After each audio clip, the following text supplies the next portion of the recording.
পলাশ, আপনার প্রতিবেদনে দেখছিলাম 1.5 মাসে চালের প্রতি কেজিতে 10 টাকা বাড়তি। এমনটা কেন কেন এমন পরিস্থিতি একটু জানাবেন আমাদের। ধন্যবাদ আপনাকে।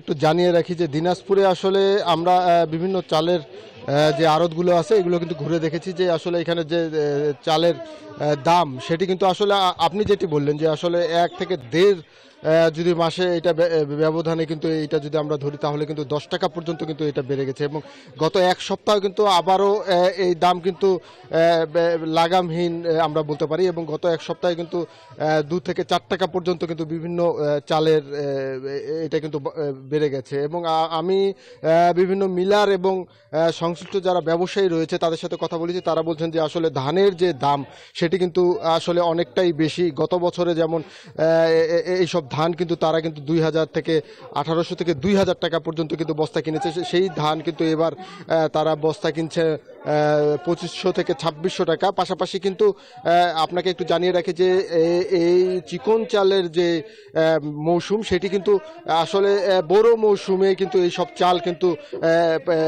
পাওয়া যায় এবং এই সব ধান কিন্তু উঠতে শুরু করে। সেটি কিন্তু আসলে আমন মৌসুমে কিন্তু সেই ধান কিন্তু পাওয়া যায় না।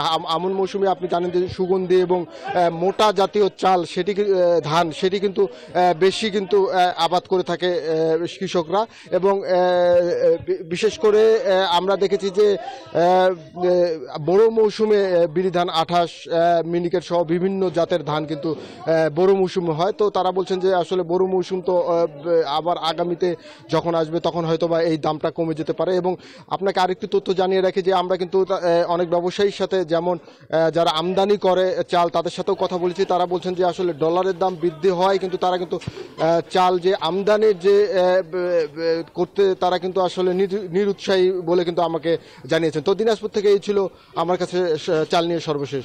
ফিরে যাচ্ছি। পলাশ, ধন্যবাদ আপনাকে।